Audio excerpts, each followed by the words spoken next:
Part 7. Directors. Every private limited company must have a minimum of one director, although most have at least two.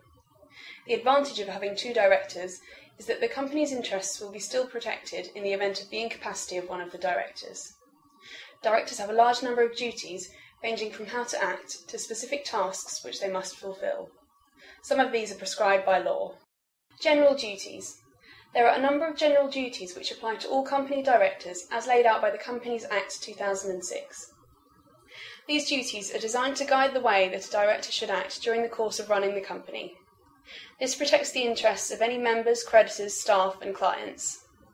These duties include acting within their authority, acting in a way which promotes the interests of the company, and acting with reasonable care, skill and diligence. Specific duties. There are also many specific statutory duties that a director must fulfil. Some of the main ones are constitutional and contractual duties. Directors have a duty to act in accordance with any constitutional or contractual agreements. This includes the Memorandum of Association, the Articles of Association, shareholder agreements, employment agreements, service agreements, staff handbooks, and board resolutions. Duty to exercise independent judgment. A director must first exercise judgment independently. Duty to avoid conflicts of interest.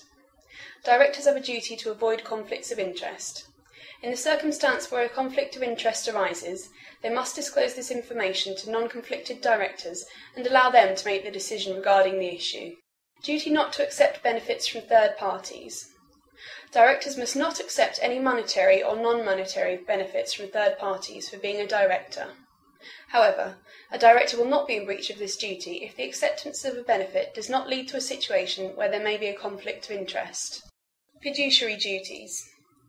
Directors have a duty by law to act in good faith for the best interest of the company, to act properly, to not make secret profits, and to avoid conflicts of interest at all times.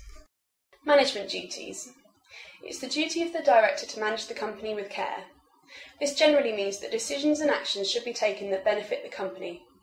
For example, it may not be in the interest of the company to enter into a finance agreement that the company cannot afford to maintain.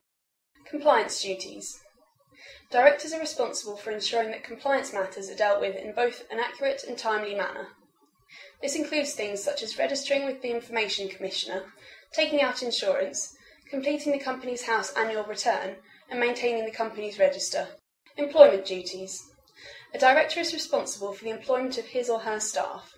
This includes not only their contractual and statutory rights, but also their general well-being and safety whilst at work. If due care to an employee's health and safety are considered to be unsatisfactory, then a director can be held liable and may face prosecution. Dealing with taxation. Directors have an overall responsibility for the calculation and accounting of a company's tax, including pay-as-you-earn, VAT, duty tax, and corporation tax. Penalties and fines can be issued for errors, and fraudulent tax evasion may lead to legal action. Insolvency. A company's directors are responsible for ensuring that the company is trading only when they are solvent. Once the director is aware that the company has become insolvent, they are committing a criminal offence if they continue to trade. It's also the duty of the director to minimise the potential losses to creditors if the company is in financial trouble.